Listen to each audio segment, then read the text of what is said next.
Hello friends, कैसे हैं आप लोग। आशा करते हैं आप लोग अच्छे होंगे। तो बीएनएस की पहली क्लास हो गई थी, अब आज सेकंड क्लास होगी बीएनएस की, जिसमें हम सेकंड क्लास में आज क्या पढ़ेंगे। आज पूरी डिफिनीशन क्लास कोशिश करेंगे कि ख़त्म कर दें। जो प्रारंभिक प्रिलिमिनरी चैप्टर है, चैप्टर 1, वो आज पूरा समाप्त कर दिया जाएगा। ठीक है। तो सबसे पहले बीएनएस में क्या क्या चीज़ें मुझे क्या क्या चीज़ें एग्जाम पॉइंट ऑफ व्यू से इम्पोर्टेंट है, वो चीज़ें मैं बता दे रहा हूँ शुरू में। बीएनएसएस जो है, बीएनएसएस का एक्ट नंबर कितना है? एक्ट नंबर 46 है और 2023 का एक्ट है। कब कौन सा एक्ट नंबर है? एक्ट नंबर 46 है। एसेंट की डेट क्या है? राष्ट्रपति ने एसेंट कब दिया? 25/12/2023। 25 दिसंबर 2023 को राष्ट्रपति ने इस पे एसेंट दिया। ठीक है। इन्फोर्समेंट डेट क्या है? कब से लागू हुआ? 1/7/2024 से, मतलब 1 जुलाई 2024 से बीएनएसएस लागू हुआ था। ठीक है। बाइलिंगुअल दोनों में मैं बता दे रहा हूं, क्योंकि इंग्लिश में मैंने लिख दिया तो हिंदी में मैं बोलता जाऊंगा। ठीक है। हाँ, ये थोड़ा मैं बड़ा कर देता हूँ तो ठीक रहेगा। ठीक। फिर पब्लिश इन गजट। गजट में कब पब्लिश किया गया था? गजट का डेट क्या है? तो गजट में जो डेट पड़ा था वो 23 फरवरी 2024 पड़ा था और पब्लिश डेट 24 फरवरी 2024 था। ठीक है। फिर नेक्स्ट आ जाओ, बीएनएसएस को किसने लोकसभा और राज्यसभा में प्रस्तुत किया था? बीएनएसएस को लोकसभा और राज्यसभा में अमित शाह ने, गृह मंत्री अमित शाह थे, तो उन्होंने प्रस्तुत किया था। तो लोकसभा में 20/12/2023 को इसे प्रस्तुत किया था अमित शाह ने। कब प्रस्तुत किया था? 20/12/2023 को प्रस्तुत किया था। और राज्यसभा में 21/12/2000, मतलब उसी के एक दिन बाद राज्यसभा में और फिर उसके बाद 25 दिसंबर को 2023 को इस पे राष्ट्रपति की एसेंट मिल गई, तब वो एक्ट बन गया। ठीक है। अब आप नेक्स्ट आ जाओ। नेक्स्ट क्या कहता है? अब देखो, कंपैरिजन जो मैंने किया है बीएनएसएस और सीआरपीसी को साथ में लिख के किया, क्योंकि क्वेश्चन कितना भी सीआरपीसी अगर मान लो खत्म भी हो गई तब भी कोरिलेट करके पूछ सकता है एग्जाम में। तो मैंने कोरिलेट कर दिया हर जगह। बीएनएसएस में चैप्टर कितने हो गए हैं? 39। पहले कितने थे? 37। तो 2 चैप्टर बढ़ गए, 38 और 39। तो 37 थे, अब कौन से हो गए? 39 हो गए। फिर टोटल सेक्शन 531 हो गए। पहले कितने थे? 484 थे बीएनएसएस में। शेड्यूल 2 थे, शेड्यूल 2 दोनों सेम है, सेक्शन थोड़े बढ़ गए हैं। ठीक है। सेक्शन 531 हो गए, पहले 484 ही सेक्शन थे। अब आ जाओ, किसी भी एक्ट को पढ़ने से पहले उसकी प्रस्तावना देख लेते हैं कि प्रस्तावना क्या कहता है। देखो, इसमें अब तो कुछ छूटा नहीं है। देखो, एक चीज जान जाओ, बीएनएस में मैंने पूरा इतिहास इसका नहीं बताया है। पहले ये बीएनएसएस 2 बार आया है। एक बार आया था तो उसे क्या कर दिया गया था? उसे माना नहीं गया था, उसे वापस कर दिया गया था। ठीक है। 2 बार आया था बीएनएसएस।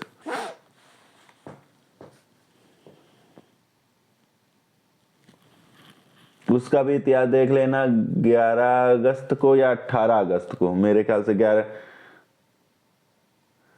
उसको देखना पड़ेगा थोड़ा, मैं देख के उसे मैं बाद में, क्योंकि अगर मैं पूरी डिटेल उसको इतिहास, तो एक वीडियो इतिहास में ही लग जाएगा, पूरा बताना पड़ेगा। तो जो जो इंपॉर्टेंट था वो मैंने बता दिया है। अब आ जाओ प्रस्तावना।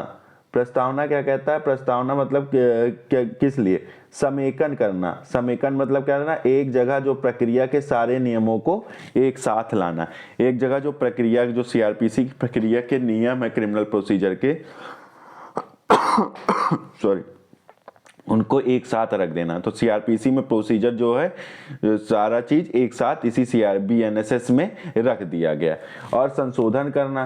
संशोधन जैसे मान लो सीआरपीसी 1973 को संशोधन करके बीएनएसएस को लागू कर दिया, तो यही होता है, इसका मतलब होता है संशोधन करना। तो जब तुम पढ़ोगे तो ऊपर दिया होगा, किताब बेयर एक्ट खोल लेना, जब मैं पढ़ा रहा हूं तो बेयर एक्ट खोल लेना, लिखा होगा दंड प्रक्रिया संबंधी विधि का समेकन और संशोधन करने के लिए अधिनियम। तो इस अधिनियम को किस लिए लिए बनाया गया? समेकन करने के लिए, यानी कि जितने नियमों को उनको एक साथ रख दिया जाए प्रोसीजर के, और क्या करने के लिए? संशोधन करने के लिए। संशोधन का मतलब क्या हुआ कि जैसे मान लो अब एक एग्जांपल है, एग्जांपल मैंने लिख दिया, सीआरपीसी 1973 को संशोधन करना था तो बीएनएसएस को लागू किया, संशोधन करके बीएनएसएस को लागू कर दिया गया।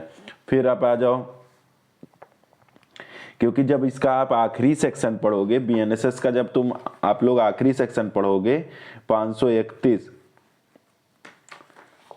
निरसन और व्यावृत्तियां है, ठीक है, तो वहां लिखा होगा 531 के सब क्लास 3 जब पढ़ोगे, 531 का क्लास 1 जब आप लोग पढ़ोगे तो वहां दिया होगा सीआरपीसी इसके द्वारा निश्चित की जाती है। तो सीआरपीसी को 531 के सब क्लास 1 में बताया गया कि निश्चित की जाती है, तो वही हो गया संशोधन, ठीक है, तो इसी के थ्रू ही हुआ। अब आ जाओ आगे देखते हैं। इतना आपका आई होप समझ में आ गया हो। अब आपको शुरू होता है डिफिनीशन क्लास। यहां से आप बहुत ध्यान से, यहां से क्वेश्चन बहुत पूछते हैं, तो ये बहुत इंपॉर्टेंट, ठीक है, तो ये मैं जो लेके आया उसे ध्यान से पढ़ना। सबसे पहले चैप्टर 1 क्या है? प्रिलिमिनरी है, यानी कि प्रारंभिक है, इसको हिंदी में प्रारंभिक, प्रिलिमिनरी को हिंदी में क्या कहते हैं? प्रारंभिक कहते हैं। सेक्शन 1 to 5, सेक्शन 1 to 5, यानी कि पुराने वाले में भी कोई वो भी चैप्टर 1 था, प्रिलिमिनरी ही था, और 1 to 5 था, तो उसमें कोई चेंजिंग नहीं है, ठीक है। अब आ जाओ सेक्शन 1। सेक्शन 1 क्या कहता है? संक्षिप्त नाम, विस्तार, संक्षिप्त नाम, विस्तार और प्रारंभ, ठीक है, तो क्या बोलता? Short title, extent and commencement. तो अब देखो ये क्या कहता है? सबसे पहले कहता है इस अधिनियम का संक्षिप्त नाम भारतीय बियर एक्ट खोलना, तो उसमें पहला क्लास क्या कहता है? इस अधिनियम का नाम भारतीय नागरिक सुरक्षा अधिनियम 2023 है, तो ये हर कोई जानता, तो इसमें ज्यादा बताने की जरूरत नहीं थी, तो मैंने इसे छोड़ दिया। सेकंड क्लास देख लो, सेकंड क्लास बहुत इंपॉर्टेंट है। सेकंड क्लास कहता है कि नागालैंड और ट्राइबल एरिया के सिवाय संपूर्ण भारत पर यह लागू होगा। तो क्या क्या ये पूछता है? कौन कौन से एरिया पे पूरा बीएनएसएस नहीं लागू होगा? नागालैंड और ट्राइबल एरिया को छोड़कर सिवाय संपूर्ण भारत में लागू होगा। तो ये याद कर लेना, नागालैंड और ट्राइबल एरिया को छोड़कर संपूर्ण भारत पर बीएनएसएस लागू होगा। नागालैंड तथा जनजाति क्षेत्रों में क्या कुछ चैप्टर लागू होते हैं? तो बीएनएसएस के चैप्टर 9, 11 और 12, बीएनएसएस के कौन से चैप्टर? 9, 11 और 12। और सीआरपीसी के देखो, पुरानी वाली सीआरपीसी के कौन से चैप्टर लागू होते थे? 8, 10, 11, ठीक है, ये लागू होंगे। तो कौन से 3 चैप्टर केवल नागालैंड और जनजातीय क्षेत्रों में लागू होते हैं? 9, 11 और 12, ये पूछ सकता है। और पूछ सकता है कि किस में संपूर्ण बीएनएसएस नहीं लागू होता? नागालैंड और ट्राइबल एरिया में बीएनएसएस लागू नहीं होता है। ठीक, अब आ जाओ, कंपैरिजन कर दिया हूं बीएनएसएस को और सीआरपीसी को। बीएनएसएस का एक्ट नंबर 46 है, सीआरपीसी का एक्ट नंबर 2 था, ठीक है। कंसेंट डेट 25 दिसंबर 2023 थी इसकी, और इसकी 25 जनवरी 1974 थी, 1874 थी, सॉरी।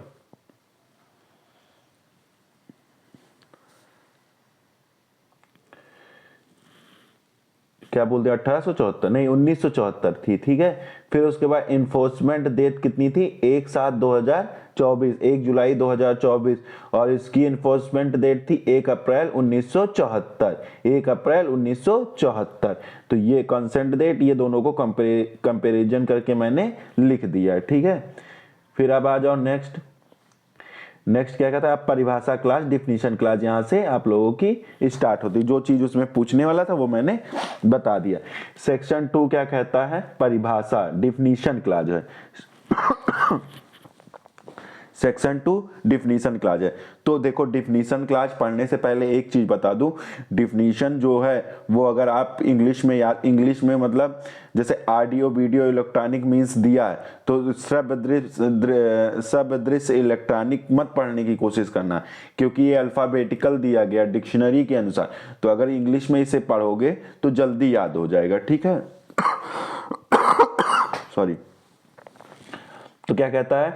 21A कहता है ऑडियो वीडियो इलेक्ट्रॉनिक मीन्स, मतलब ऑडियो वीडियो का इलेक्ट्रॉनिक मीन्स का मतलब क्या होता है। तो मतलब श्रव्य, मैं हिंदी में भी बता दे रहा हूँ, श्रव्य दृश्य इलेक्ट्रॉनिक का मतलब क्या होता है, ये नया जोड़ा गया, ये पहले सीआरपीसी में नहीं था। तो 21A में क्या ऑडियो वीडियो इलेक्ट्रॉनिक मीन्स का मतलब बताया गया।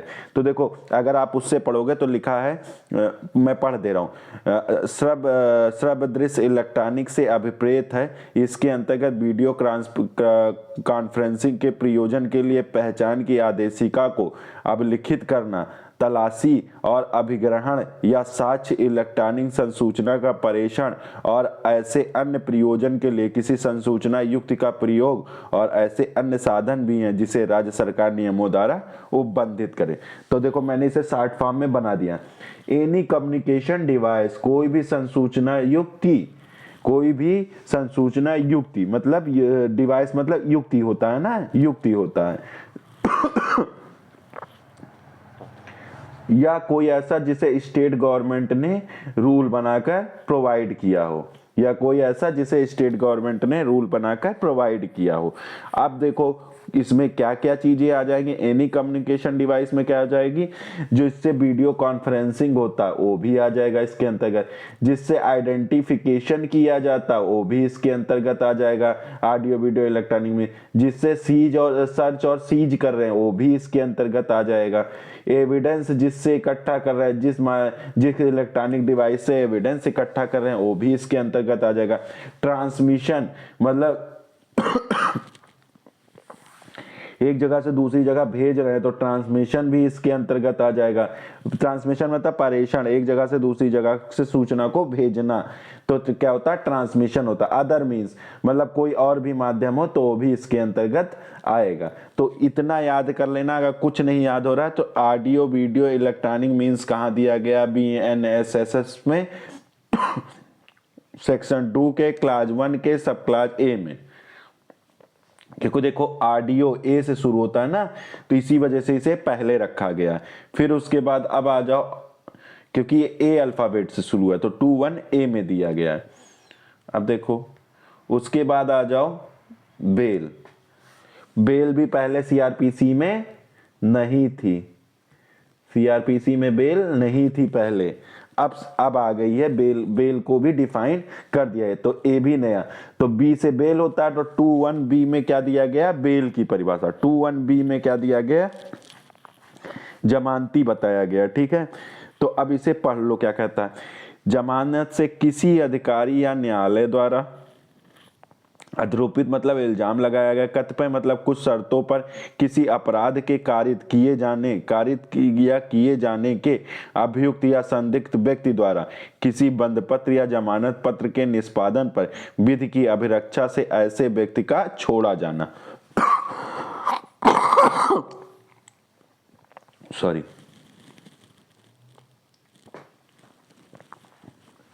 तो इसमें क्या है, रिलीज ऑफ ए पर्सन, किसी व्यक्ति को छोड़ा जाना। जमानत का सबसे बड़ा, जमानत की किसे, बेल किसे कहते हैं, कोई व्यक्ति बंद है जेल से उसे छोड़ने के लिए, तो क्या कहता है, रिलीज ऑफ ए पर्सन, किसी पर्सन को रिलीज करना, और वह पर्सन कैसा होना चाहिए वो बताया। सबसे पहले जमानत का मतलब क्या होता है, इतना चीज समझो, पर्सन को रिलीज करना, रिलीज ऑफ ए पर्सन मतलब पर्सन को छोड़ देना, और वो पर्सन कैसा होना चाहिए, या तो वो अभियुक्त होगा या वह संदिग्ध होगा, सस्पेक्टेड होगा। क्या होगा, पर्सन कैसा होगा, या तो वह एक्यूज्ड, या तो वो अभियुक्त होगा, या तो वो सस्पेक्टेड होगा। अब पर्सन हो गया, अब रिलीज कैसे करोगे ये जान दो। पर्सन को तो रिलीज करोगे, तो किस पर्सन को रिलीज करोगे, जो अभियुक्त होगा या जो सस्पेक्टेड होगा उसी को तो रिलीज करोगे जेल से। और वो रिलीज कैसे करोगे, ऑफिसर और कोर्ट द्वारा उसे, या तो न्यायालय या पुलिस अधिकारी भी कभी कभी रिलीज कर देता बेल बॉन्ड, तो ऑफिसर या कोर्ट द्वारा उसे रिलीज किया जाएगा। और कब किया जाएगा, अपॉन द सर्टेन, मतलब उसके ऊपर अपॉन सर्टेन कंडीशन इम्पोज्ड, उसके ऊपर कुछ शर्तें अधिरोपित करके उसे छोड़ दिया जाएगा। क्या करके, शर्तें अधिरोपित करके उसे छोड़ दिया जाएगा। और या तो उसको बॉन्ड या बेल बॉन्ड को निष्पादन पर शर्तें अधिरोपित कर देगा और कहेगा कि बेल या बेल बॉन्ड आप एग्जीक्यूट कर दीजिए। निष्पादन पे, ठीक है, एग्जीक्यूशन पे। तो ये समझ में आ गया बेल किसे कहते हैं। बेल में सबसे पहली चीजें समझो कि पर्सन को क्या करना है, रिलीज करना है। अब वो कैसा पर्सन होना चाहिए, या तो वो अक्यूज्ड होगा होगा, या तो वह क्या कैसा होगा, सस्पेक्टेड होगा। अब रिलीज कैसे करोगे,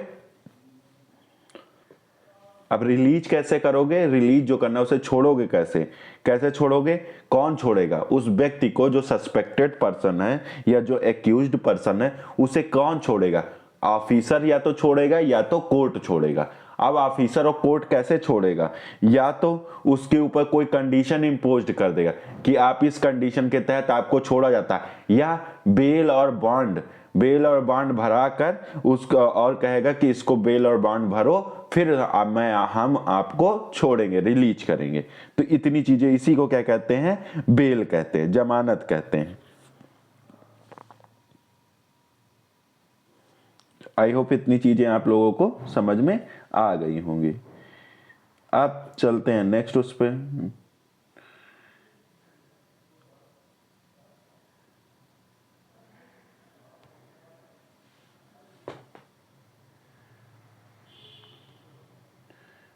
अब आ जाओ, क्या कहता है, जमानती अपराध 21C में बेलेबल ऑफेंस दिया है। 21C में क्या दिया गया है सॉरी, थोड़ा खांसी आ रहा है तो इग्नोर करिएगा। बेलेबल जमानती अपराध दिया, इसे सीआरपीसी में परिभाषित किया गया था। सीआरपीसी में कहां से परिभाषित किया गया, सेक्शन 2A में। बेलेबल ऑफेंस को कहां से परिभाषित किया गया था, सेक्शन 2A में पुराने में, और नए में 21C में परिभाषित किया गया। तो अब देखो 21C में क्या कहता है, बैरक्ट एक बार पढ़ लिया करो फिर उसे तोड़ा जाएगा। क्या कहता है, जमानतीय अपराध से ऐसा अपराध अभिप्रेत है जो प्रथम अनुसूची में जमानतीय के रूप में दिखाया गया है या तस्मय प्रवृत्त किसी अन्य विधि द्वारा जमानतीय बनाया गया और अजमानतीय अपराध से कोई अन्य अपराध अभिप्रेत है। तो सबसे पहले क्या है, प्रथम अनुसूची में जमानतीय रूप में दिखाया गया हो। बेलेबल ऑफेंस किसे कहते हैं, जो प्रथम अनुसूची है बीएनएसएस की, उसमें उसे क्या जमानतीय दिखाया गया हो, तो उसे क्या कहेंगे, बेलेबल ऑफेंस कहेंगे। या अन्य विधि में जमानतीय बनाया गया, बीएनआई किसी अन्य विधि में, प्रथम अनुसूची में तो बताया ही गया, या कोई अन्य विधि में उस अपराध को बेलेबल बताया गया हो।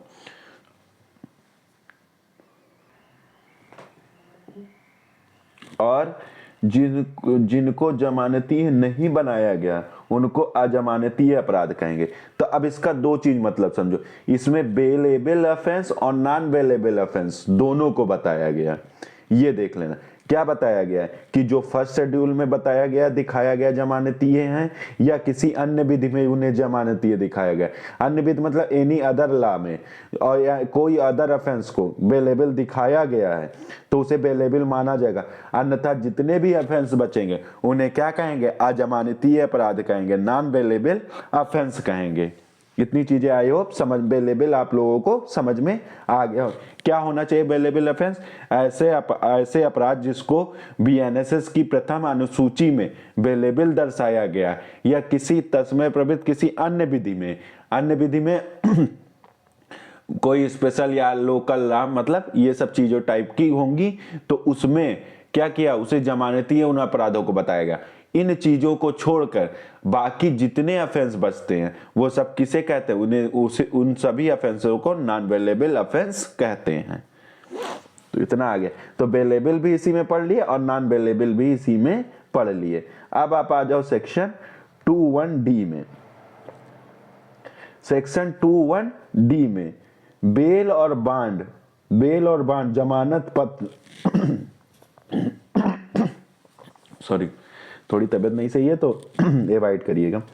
ये नया जोड़ा गया है, ये नया जोड़ा गया है। बेल और बांड को क्या, ये नया जोड़ा गया। 21A नया जोड़ा गया, 21B नया जोड़ा गया और 21D नया जोड़ा गया।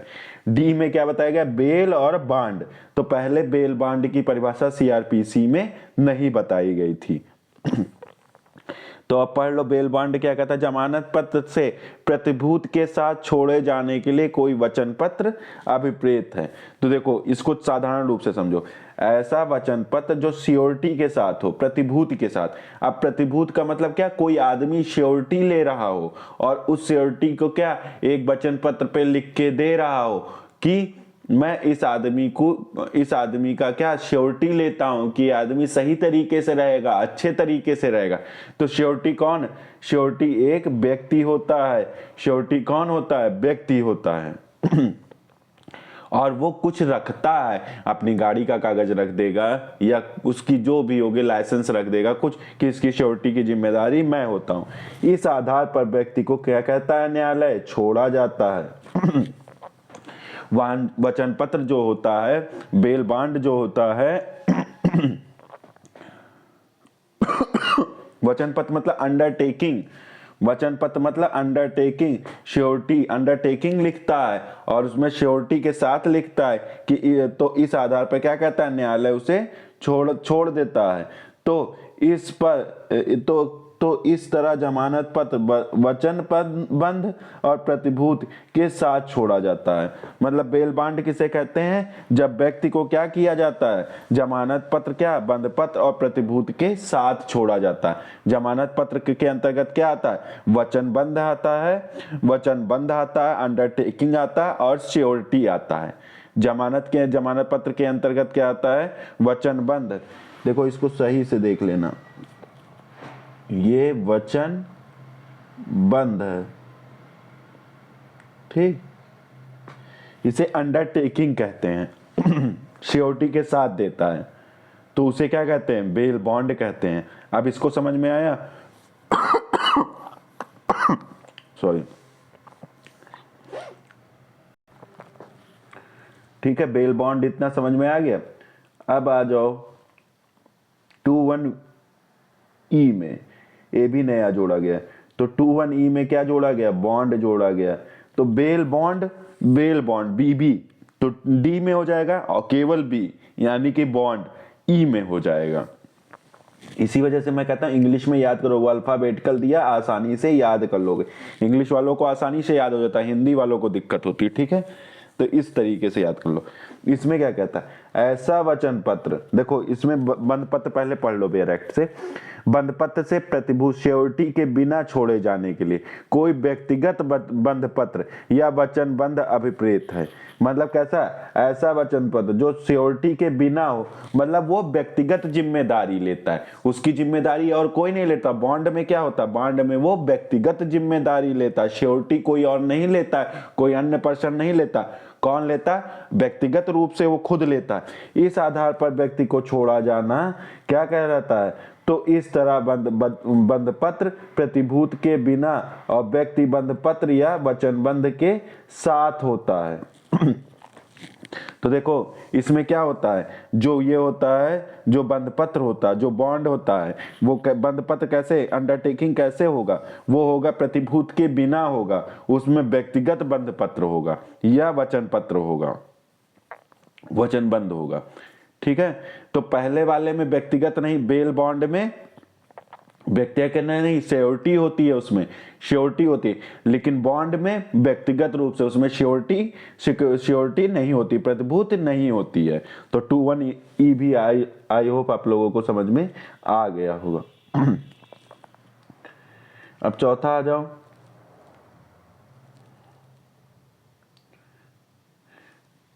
टू 1F चार्ज यानी कि आरोप।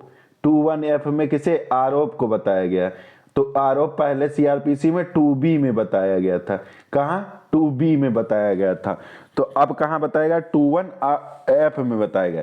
जब आरोप, देखो इसमें एक सीधी सी परिभाषा ऐसे पढ़ लो, जब आरोप में एक से अधिक शीर्ष हो, आरोप का कोई भी शीर्ष है, आरोप का कोई भी शीर्ष है, तो उसी को क्या कहते हैं, आरोप कहते हैं। इतना चीज, आरोप में ज्यादा नहीं पूछता, आरोप में केवल ये पूछता एक से अधिक शीर्ष हो तो उन्हें क्या, आरोप का कोई भी शीर्ष मतलब आरोप कहलाएगा। इतना चीज समझ लो, आरोप में और कुछ पढ़ने वाली चीज नहीं है।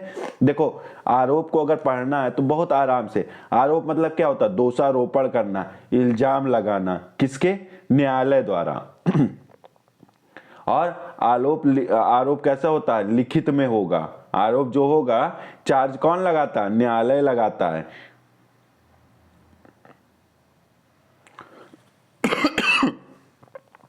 कोर्ट ऑफ सेशन भी ट्रायल विचारण करता है तो आरोप लिखेगा, और वारंट मामलों में कौन करता है, मजिस्ट्रेट करता है।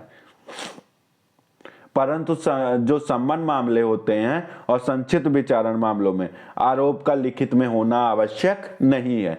तो आरोप का लिखित होना आवश्यक किसमें है, जब कोर्ट ऑफ सेशन में उसका विचारण चल रहा हो या वारंट मामलों पे मजिस्ट्रेट के यहाँ उसका विचारण चल रहा हो, तो आरोप का लिखित में होना आवश्यक है। लेकिन अगर सम्मन मामला हो या संक्षिप्त विचारण, देखो बहुत सी चीजें नहीं लिखी हैं, इसी वजह से जो वीडियो देख रहा होगा उसी को वो चीजें मिलेंगी। बाकी ये मैं बहुत सी चीजें नहीं लिख पाता हूँ, बहुत मेहनत लगता है। अगर मुझे केवल पढ़ाना होता तो मैं पढ़ा के लेक्चर उसी दिन आ जाता, लेकिन मुझे बनाना पड़ता है, इस वजह से टाइम लग जाता है। परंतु सम्मन और संक्षिप्त मामलों में आरोप का लिखित में होना आवश्यक नहीं है।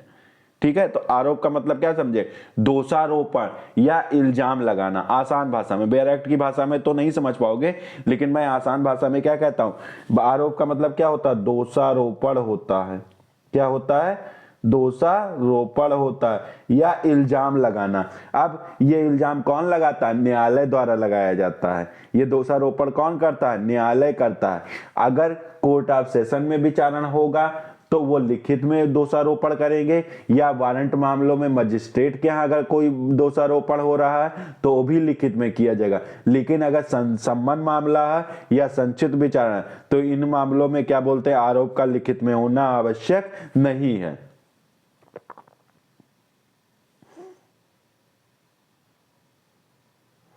अब आरोप के बारे में, आरोप की अंतर्वस्तु के बारे में आप चैप्टर 18 पढ़ोगे, चैप्टर 18 बीएनएसएस का, तो बहुत बड़ा हो जाए। अगर मैं यहाँ पे सारी चीजें आपको बता, वो जब मैं आरोप का चैप्टर पढ़ाऊंगा तब मैं वहां बता दूंगा। तो आई होप इतनी चीजें तो समझो। आरोप का मतलब क्या होता है, दोषारोपण या इल्जाम लगाना। कौन लगाता है, न्यायालय लगाता है। इतनी चीजें तो समझ जाओगे, इतना लिखाना। अगर कुछ नहीं याद, अगर इसकी परिभाषा नहीं भी याद आ रही तो इतना लिखाना।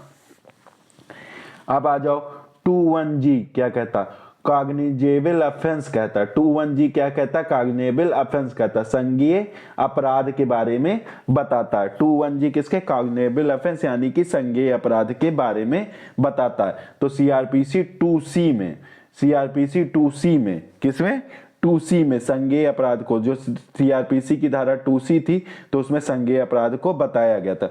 तो 21G में किसको, कॉग्निजेबल ऑफेंस को बताया गया। 21G में किसे बताया गया है, कॉग्निजेबल ऑफेंस को बताया गया। तो अब इसमें पढ़ लेते हो क्या कहता है, कहता है संज्ञेय अपराध से ऐसा अपराध अभिप्रेत है जिसके लिए, और संज्ञेय मामले से ऐसा मामला अभिप्रेत है जिसमें कोई पुलिस अधिकारी प्रथम अनुसूची के या तस्मय प्रवृत्त किसी अन्य विधि के अनुसार वारंट के बिना गिरफ्तार कर सकता। तो मेन चीज इसमें पकड़ो कि वारंट के बिना गिरफ्तार करता है। तो अब आ जाओ देखो, एक संज्ञेय मामला होता, एक संज्ञेय अपराध होता है, एक असंज्ञेय अपराध होता है। ये दिमाग में पहले जानो। तो संज्ञेय अपराध किसे कहते हैं, जो पूरे समाज को, ये भयानक होता है, जो पूरे समाज को प्रभावित करता, उसे क्या कहते हैं, संज्ञेय अपराध कहते हैं। और जो किसी व्यक्ति को प्रभावित करता हो उसे असंज्ञेय अपराध। तो इतना जानो, नॉर्मल भाषा में जानो कि संज्ञेय और असंज्ञेय होता क्या है। पहले बेयर एक्ट छोड़ दो, पहले नॉर्मल भाषा में जानो संज्ञेय किसे कहते हैं, असंज्ञेय किसे कहते हैं। संज्ञेय यानी कि कॉग्निजेबल ऑफेंस किसे कहते हैं, जो पूरे समाज को प्रभावित करता हो, जो पूरे किसको, पूरे समाज को प्रभावित करता हो, जिस कार्य या लोप के कारण पूरा समाज प्रभावित होता है, जिस अपराध के कारण, तो उसे क्या कहेंगे, संज्ञेय अपराध कहेंगे। जिसमें कोई व्यक्ति प्रभावित होता है उसे असंज्ञेय अपराध कहेंगे। इतना हो गया। अब आ जाओ बेयर एक्ट की लैंग्वेज से समझते हो। देखो इसमें संज्ञेय अपराध थोड़ा तबीयत नहीं सही है तो उसको इग्नोर करना मेरे। संज्ञेय अपराध तथा असंज्ञेय मामला सॉरी संज्ञेय अपराध तथा संज्ञेय मामला जो प्रथम अनुसूची या अन्य विधि के अनुसार जिसमें क्या होता है पुलिस अधिकारी बिना वारंट के गिरफ्तार कर सकता है। तो इसमें क्या होता है, ये इसके अंतर्गत संज्ञेय अपराध और संज्ञेय मामला भी आता है जिसमें क्या होता है वारंट के बिना गिरफ्तार कर सकता है। ऐसा संज्ञेय अपराध और ऐसा संज्ञेय मामला जिसमें पुलिस वारंट के बिना गिरफ्तार कर सकता है और यह प्रथम अनुसूची या तस्मय प्रवृत्त किसी विधि में के अनुसार है। ठीक है, इसमें किसे देखो इसे दो तरीके से समझ लो, 3 वर्ष से कम या जुर्माना होगा तो उसे असंज्ञेय अपराध कहेंगे, 3 वर्ष से ऊपर के जितने अपराध होंगे उन्हें संज्ञेय अपराध कहेंगे। ये जब आप ये आपको पढ़ाऊंगा आगे तो वहां पे मैं बताऊंगा। असंज्ञेय अपराध जब 2O में नॉन कॉग्निजेबल ऑफेंस पढ़ाऊंगा तो ये एक अंदाजा आदमी लगाता है जो एक पार्टी बनी हुई है तो वो बल्कि बियर एक्ट में नहीं दिया हुआ लेकिन एक आपको बता रहा हूं, असंज्ञेय अपराध 3 वर्ष से कम की सजा और जुर्माना होगा तो असंज्ञेय अपराध, बाकी कौन सा हो जाएगा संज्ञेय अपराध होगा। ये इतनी चीजें दिमाग में रख लेना। और एक चीज रख लेना, जो संज्ञेय अपराध होते हैं इसमें पुलिस स्वतः अन्वेषण प्रारंभ कर देती, मतलब संज्ञेय अपराध जो होता है उसमें पुलिस अपने आप अन्वेषण इन्वेस्टिगेशन कर सकती है और मजिस्ट्रेट के आदेश पे भी कर सकती है। ऐसा नहीं कि हर मामले में स्वतः ही कर दे, मजिस्ट्रेट आदेश देगा तो उसमें भी कर देंगे। असंज्ञेय मामलों में क्या होता है बिना वारंट के गिरफ्तार कर सकता है।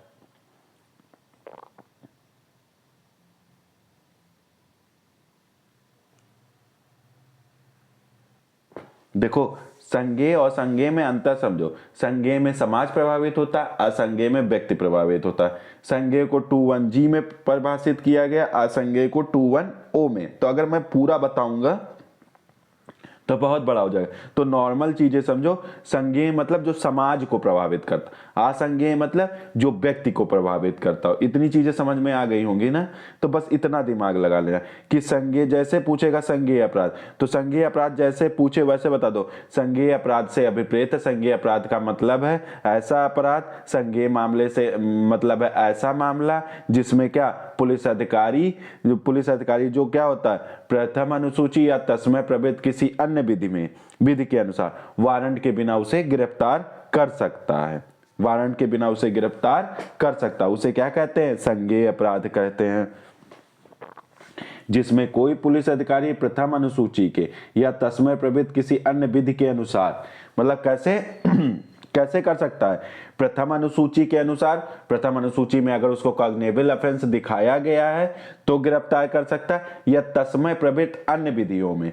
या तस्मय प्रवृत्त अन्य विधि मतलब कैसे, कोई स्पेशल लॉ या लोकल लॉ हो गया उसमें अगर उसे क्या बोलते हैं दिखाया गया कि उसे वो संज्ञेय अपराध है तो इसमें क्या करेगा पुलिस बिना वारंट के गिरफ्तार कर सके। तो इसमें 3 चीजें समझ में, संज्ञेय अपराध से ऐसा अपराध अभिप्रेत है, संज्ञेय मामला से ऐसा मामला अभिप्रेत है जिसमें कोई पुलिस अधिकारी प्रथम अनुसूची या तस्मय प्रवृत्त किसी अन्य विधि के अंतर्गत विधि के अनुसार वारंट के बिना उसे गिरफ्तार करता है। तो इसे क्या कहते हैं संज्ञेय अपराध कहते हैं। तो आई होप इतना आप लोगों को तैयार हो गया होगा। अब आ जाओ नेक्स्ट क्या कहते हैं कंप्लेंट पढ़ते हैं। देखो अभी इन सब का चैप्टर है वो मैं बाद में पढ़ाऊंगा, अभी केवल डिफिनीशन क्लास है उसे मैं जल्दी खत्म, क्योंकि बहुत बड़ा लेक्चर हो जाएगा, मैं डिटेल में पढ़ाने जाऊंगा तो बहुत बड़ा, तो जितनी डिफिनीशन है वहीं तक इसे सीमित रखता हूं, थोड़ा संकुचित रखता हूं। अब आ जाओ 21H क्या कहते हैं कंप्लेंट यानी कि परिवाद बताया गया। 21H में क्या बताया गया है परिवाद बताया गया। तो ये सीआरपीसी की किस धारा में सीआरपीसी की 2D में प्रभावित था। देखो सॉरी 21H में क्या है 21H में परिवाद है कंप्लेंट, ये याद कर लो। तो इसके देखो इसी वजह से बता रहा हूं कि अल्फाबेटिकल अनुसार दिया गया है पूरा, तो 21H में क्या है, परिवाद है, और 2D में क्या दिया गया था, पुरानी सीआरपीसी में परिवाद दिया गया था। अब पढ़ो, परिवाद से इस संहिता के अधीन मजिस्ट्रेट द्वारा कार्रवाई किए जाने की दृष्टि से मौखिक या लिखित रूप में उससे किया गया यह अभिकथन अभिप्रेत है कि किसी व्यक्ति ने, चाहे वह ज्ञात हो या अज्ञात हो, अपराध किया है, किंतु इसमें पुलिस रिपोर्ट सम्मिलित नहीं है। अब देखो क्या कहता है, कंप्लेंट में कौन, मजिस्ट्रेट द्वारा कार्रवाई की जाती। कंप्लेंट कहाँ किया जाता है, मजिस्ट्रेट के यहाँ, तो कार्रवाई कौन किया करता है, मजिस्ट्रेट करता है, ठीक है। और मजिस्ट्रेट से किया गया अभिकथन लिखित या मौखिक दोनों रूपों में किया जा सकता है। मजिस्ट्रेट के यहाँ जो अभिकथन किया जाता है वो लिखित या मौखिक दोनों रूपों में हो सकता है। और अपराध करने वाले व्यक्ति का नाम चाहे ज्ञात हो चाहे अज्ञात हो, तो ये चीजें हो गई। और परिवाद के अंतर्गत पुलिस रिपोर्ट नहीं आता है, ये इंपॉर्टेंट है। अब महत्वपूर्ण प्रश्न क्या क्या पूछता है, परिवाद संज्ञेय या असंज्ञेय दोनों प्रकार के अपराधों का किया जा सकता है। परिवाद का सबसे आवश्यक तत्व है कि किसी अपराध के कारित होने का अभिकथन जिस पर कार्रवाई अपेक्षित है, मतलब कार्रवाई बाकी है, जिस किसी ऐसे अपराध के कारित होने का भी कथन जिस पर कार्रवाई अभी होनी बाकी है। तो एक चीज याद करो, संज्ञेय या असंज्ञेय दोनों मामलों में दर्ज होता है परिवाद। सामान्यतः परिवाद कोई भी व्यक्ति कर सकता है, परंतु लेकिन कुछ मामलों में जिसमें केवल पीड़ित ही परिवाद करता है। सामान्यतः पुलिस अधिकार परिवादी नहीं होती है, परंतु पुलिस के आदेश का उल्लंघन किया हो तो पुलिस रिपोर्ट भी क्या बोलते हैं, पुलिस भी परिवादी बन जाती है, ठीक है। तो इस प्रकार परिवाद तक का कंप्लीट हो गया। अब देखो इसके आगे का मैं नेक्स्ट लेक्चर में पढ़ा दूं, है तो मेरे पास पूरा, चाहूं तो पूरा पढ़ा दूं, लेकिन आप लोग बोर हो जाओगे। तो इतना पहले याद कर लो, क्योंकि इसमें अच्छी जरूरतें जरूर चीजें जो बहुत इंपॉर्टेंट है वो दिया हुआ, इस वजह से बाकी मैं नेक्स्ट लेक्चर में आप लोगों को पढ़ा दूंगा। ओके, थोड़ी तबीयत इधर नहीं सही है तो आप लोगों को थोड़ा वीडियो देर में मिल रहा है, तो इसके लिए सॉरी, ठीक है। और वीडियो कैसे लगी कमेंट करके बता दीजिएगा। अगर आपको वीडियो अच्छी लग रही है तो दोस्तों और अपने फ्रेंडों में इसे शेयर कर दीजिएगा, ठीक है। Okay, thank you so much.